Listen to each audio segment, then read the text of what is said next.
دوستو آئیے جانتے ہیں حضرت خالد بن ولید سے جڑی کچھ پہلو۔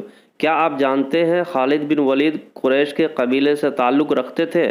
نبی پاک نے خالد بن ولید کی دلیری بہادری دیکھ کر سیف اللہ کا لقب دیا تھا۔ کیا آپ جانتے ہیں دوستو حضرت خالد بن ولید کا دوسرا نام ابو سلمان بھی تھا؟ غزوہ احد میں خالد بن ولید کا پہلی دفعہ سامنا مسلمانوں سے ہوا تھا۔ خالد بن ولید کو حضرت ابو بکر کا سایہ بھی کہا جاتا ہے۔ خالد بن ولید اپنی امامہ میں یا ٹوپی میں محمد صلی اللہ علیہ وسلم کا سر کا بال مبارک پروئے ہوئے تھے۔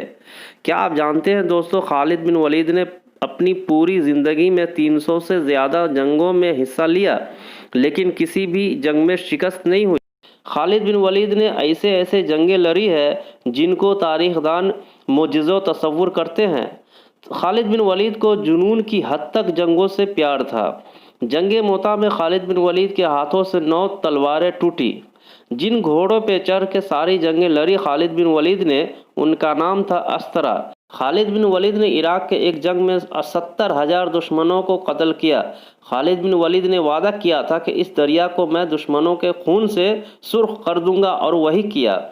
خالد بن ولید کے دلیری بہادری کی مثالیں دیا کرتے تھے۔ یرموک کے لوگ مسلمانوں کو بہت پریشان کرتے تھے۔ خالد بن ولید نے کہا میں کل ان پر کچھ سپاہی کو لے کر حملہ کروں گا۔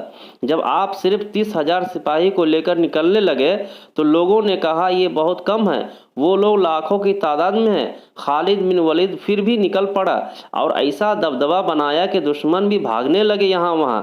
دشمنوں پہ خالد بن ولید کا نام کا ایسا دہشت تھا، خالد بن ولید کا نام سنتے ہی ڈر سے کانپنے لگتے تھے۔ بیت المقدس کو پہلی دفعہ خالد بن ولید نے ہی فتح حاصل کیا تھا۔ حضرت ابو بکر نے ایک بار کہا تھا کہ کوئی بھی ماں قیامت تک کوئی اور خالد بن ولید پیدا نہیں کر سکتی ہے۔ خالد بن ولید کے دشمن لوگ خالد بن ولید کو جن یا بھوت سمجھتے تھے۔ خالد بن ولید کا جسم کا کوئی ایسا حصہ نہیں تھا جس پہ تیر یا تلوار کا نشان نہ ہو۔ خالد بن ولید کے دوست بتاتے ہیں کہ میں عراق اور شام میں کوئی بھی ایسا جمعہ نہیں پڑھا ہوں جب تک کوئی فتح حاصل نہ کی ہو۔